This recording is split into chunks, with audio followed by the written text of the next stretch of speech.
നമസ്തേ every one. Non verbal കമ്മ്യൂണിക്കേഷനെ കുറിച്ച് ഞാനൊരു ചെറിയൊരു വീഡിയോ തരാം.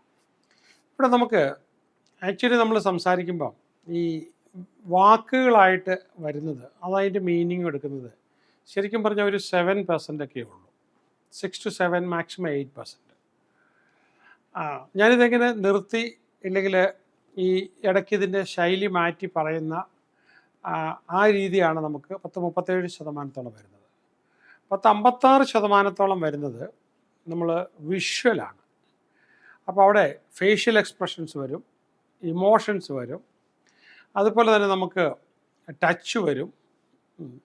ഇങ്ങനെ നമുക്ക് പല രീതിയിൽ ബോഡി മൂവ്മെൻറ്റ്, അതല്ലെങ്കിൽ നമ്മൾ നിൽക്കുന്ന പോസ്ചർ, അതല്ലെങ്കിൽ നമ്മുടെ ഐ കോണ്ടാക്റ്റ് നമുക്കിവിടെ സംസാരിക്കുക, അതല്ലെങ്കിൽ ആക്റ്റീവ് ലിസണിങ് വളരെ ഇമ്പോർട്ടൻ്റ് ആയിട്ടുള്ളൊരു കാര്യമാണ്. അതേപോലെ തന്നെ ബ്രീതിങ്, നിർത്തി ബ്രീത്ത് എടുത്ത് പറയുക, അല്ലെങ്കിൽ ക്ലാരിറ്റി, നമുക്ക് വ്യക്തതയോടുകൂടി അണ്ടർസ്റ്റാൻഡിങ് വിത്ത് ബോഡി ലാംഗ്വേജ് വളരെ ഇമ്പോർട്ടൻ്റ് ആണ്.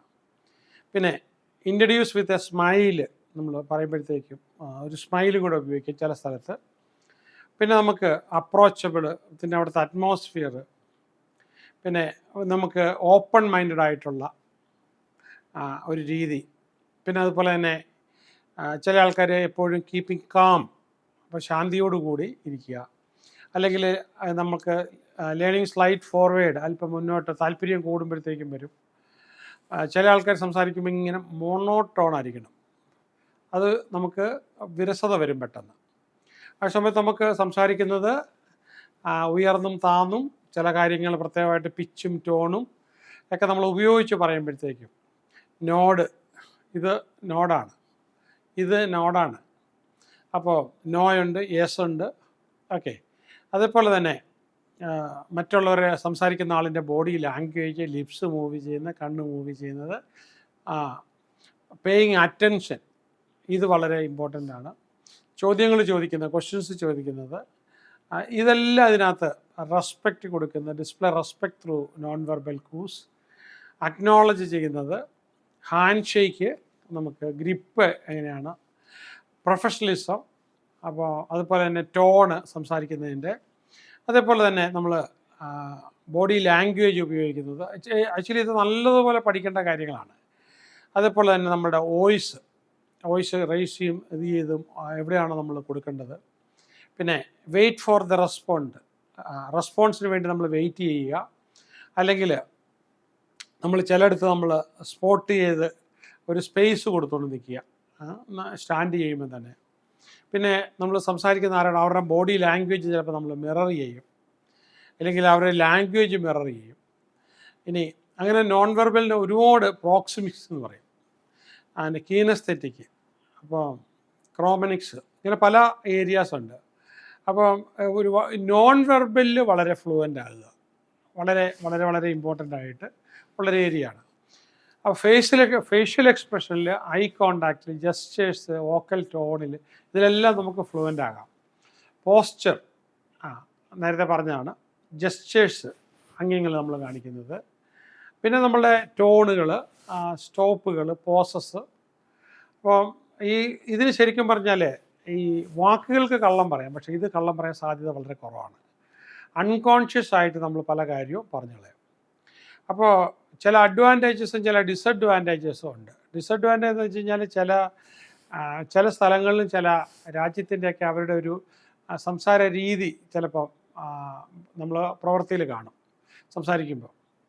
അപ്പോൾ എങ്ങനെയാണ് നമുക്ക് വളരെ ഇഫക്റ്റീവായിട്ട് നോൺ വെർബൽ കമ്മ്യൂണിക്കേഷൻ നടത്താൻ പറ്റുന്നത്? നമ്മൾ ഇംഗ്ലീഷ് ലാംഗ്വേജ് പഠിക്കുന്ന സ്ട്രെസ്, റിതം, ഇൻറ്റോണേഷൻ എന്നൊക്കെ പറഞ്ഞ പോലെ പഠിക്കുന്ന പോലെ വളരെ ഇമ്പോർട്ടൻ്റ് ആണ്. Ways to improve our non verbal communication.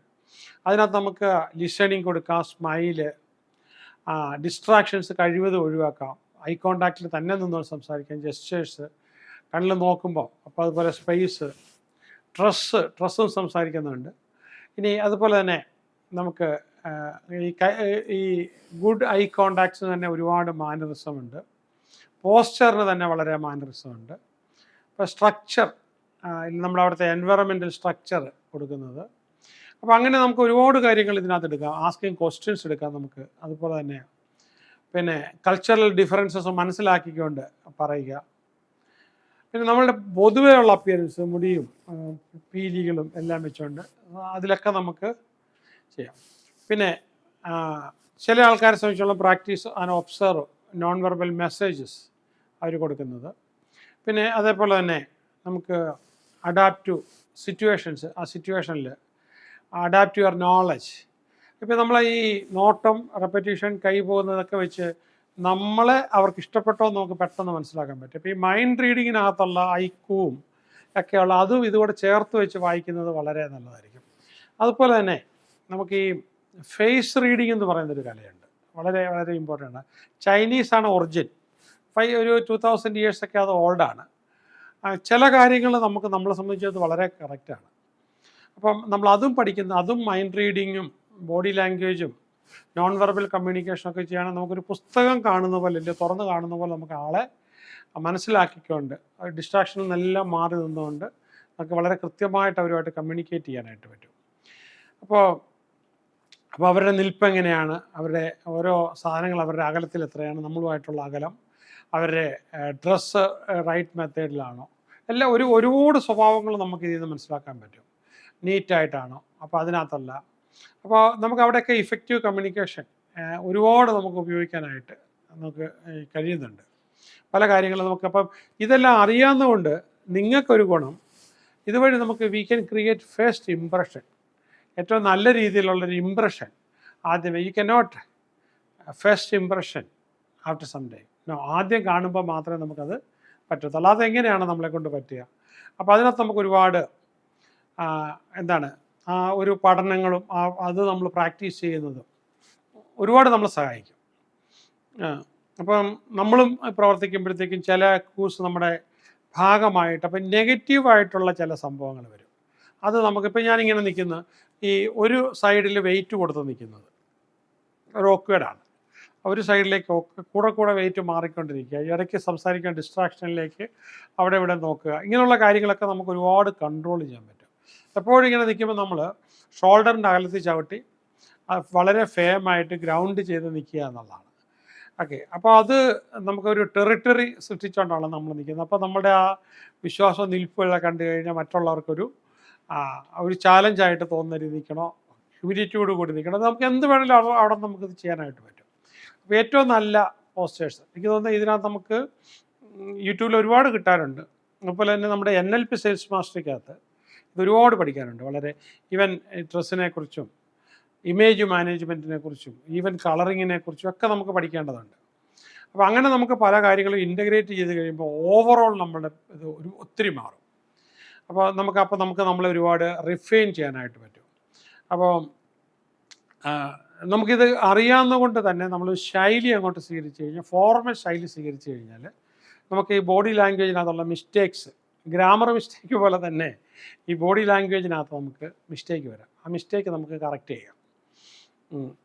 അതുപോലെ തന്നെ നമ്മുടെ ഷോപ്പിലേക്ക് കസ്റ്റമർ കയറി വരുമ്പോൾ നമ്മുടെ സെയിൽസ് പേഴ്സണ് അയാൾ വന്ന് ഇഷ്ടപ്പെടാത്ത രീതിയിലുള്ള ബോഡി ലാംഗ്വേജ് കിട്ടും. എനിക്കൊക്കെയാണ് ഭയങ്കര ഒരു എംബറസ്മെൻ്റ് ആണ്. ചില കടയിൽ ചെല്ലുമ്പോൾ അവർ സെയിൽസ് പീപ്പിൾ കയറി വർത്തമാനം പറഞ്ഞുകൊണ്ടിരിക്കുമല്ലോ, അപ്പോൾ നമ്മൾ ചെന്ന് അവരെ ഡിസ്റ്റർബ് ചെയ്ത് അവർക്ക് ഇഷ്ടപ്പെട്ടിട്ടില്ലാത്ത അവസ്ഥയിൽ ചിലപ്പോൾ അവർ നിൽക്കുന്നുണ്ടാവും, അങ്ങനെ ഉണ്ടാവും.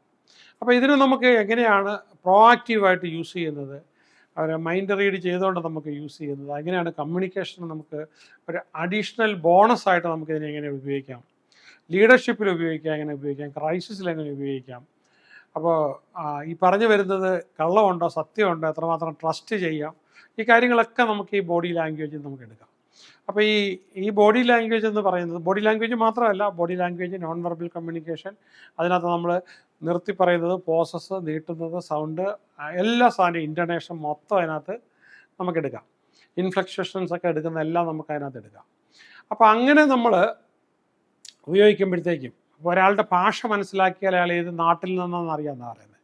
നമുക്ക് വാസ്തവമല്ലേ, കേരളത്തിലിപ്പം കണ്ണൂരുള്ള ആളാണോ, കാസർഗോഡുള്ള ആളാണോ, തിരുവനന്തപുരം ആളാണോ, അയാളുടെ ഭാഷ കേട്ടാൽ നമുക്കറിയാം. പിന്നെ ഒരു കാര്യം എന്ന് പറഞ്ഞാൽ, ഇപ്പോൾ എന്നെപ്പോലെയൊക്കെ പ്രവർത്തിക്കുന്ന ആൾക്കാരെ സംബന്ധിച്ചിടത്തോളം, ഇല്ല എൻ്റെ ട്രെയിനേഴ്സിനൊക്കെ നമുക്ക് ഭാഷ ഒരുപാട് ന്യൂട്രലൈസ് ചെയ്യണം സക്സസ്ഫുൾ ആകണമെന്നുണ്ടെങ്കിൽ. അപ്പോൾ ഞാൻ എൻ്റെ ദേശത്തെ ഭാഷ കൊണ്ട് എല്ലാ സ്ഥലത്തും സംസാരിക്കാൻ പറ്റില്ല. ഞാൻ കോഴിക്കോട് പോകുമ്പോൾ കഴിവതും കോഴിക്കോട് അഡോപ്റ്റ് ചെയ്യാനായിട്ട് പറ്റണം. കോഴിക്കോടിൻ്റെ പല ഇതും നമ്മുടെ ഭാഷാ ശൈലിക്കകത്ത് നമുക്ക് കയറ്റാനായിട്ട് പറ്റണം. അവരുടെ കൾച്ചറൽ സംഭവം, ക്രോസ് കൾച്ചറൽ കാര്യങ്ങളൊക്കെ നമ്മൾ അപ്രിഷ്യേറ്റ് ചെയ്യുന്ന രീതിയിലേക്ക് അതുപോലെ നമുക്ക് രാഷ്ട്രീയപരമായിട്ടുള്ള ചില ആൾക്കാരുടെ കാഴ്ചപ്പാട്, അപ്പോൾ അത് ചിലപ്പോൾ നമ്മൾ എന്താണ് അതിന് നമ്മൾ പിന്നെ എന്താണ് ചിലപ്പോൾ അവിടെ നമ്മുടെ കയ്യിൽ നിന്ന് ചിലപ്പം കമ്മ്യൂണിസ്റ്റുകാർക്കെതിരെ നമ്മൾ സംസാരിക്കുകയോ അല്ലെങ്കിൽ ബി ജെ പിക്കാർക്കെതിരെ സംസാരിക്കുകയോ ചെയ്യുകയാണെങ്കിൽ അവരവിടെ ഉണ്ടെങ്കിൽ ചിലപ്പോൾ നമ്മളെ അവർ മൈൻഡ് കൊണ്ട് റിജക്റ്റ് ചെയ്യും. അപ്പോൾ എങ്ങനെയാണ് നമുക്ക് ന്യൂട്രലായിട്ട് ആരുടെയും പക്ഷം ചേരാതെ സംസാരിക്കാനായിട്ട് പറ്റുന്നത്? സംസാരിക്കുന്നതിനെ നമുക്ക് കുറച്ചുകൂടെ ഓഗ്മെൻറ്റ് ചെയ്യാം, അതെന്ന് പറഞ്ഞാൽ കുറച്ചുകൂടെ വലുതാക്കാം, കുറച്ചുകൂടെ എലാബറേറ്റ് ചെയ്യാം, പ്രോജക്റ്റ് ചെയ്യാനായിട്ട് ഒരുപാട് മെത്തേഡുകൾ നമുക്ക് ഈ നോൺ വെർബൽ കമ്മ്യൂണിക്കേഷൻ ഉണ്ട്. അപ്പോൾ നമുക്ക് ലൈഫ് ലൈൻ്റെ നോൺ വെർബൽ കമ്മ്യൂണിക്കേഷൻ്റെ ക്ലാസ്സസ് ഉണ്ട്. ആ ക്ലാസ്സിനകത്ത് നിങ്ങൾക്ക് ഈ നമ്പറിലൊന്ന് നിങ്ങളൊരു വാട്സപ്പ് അയച്ചാൽ മതി. അപ്പോൾ അത് വരുമ്പോഴത്തേക്കും നിങ്ങൾക്ക് അത് ഓൾറെഡി തന്നെ ഉണ്ട്. അപ്പോൾ അതുമായിട്ട് ചേർന്ന് നിങ്ങൾക്ക് കുറച്ച് ദിവസങ്ങൾ കൊണ്ട് അത് റിപ്പീറ്റ് ചെയ്ത് ചെയ്യുമ്പോഴത്തേക്കും നിങ്ങളുടെ ഭാഗമായി തീരും. That will help you anywhere in the world. All the best.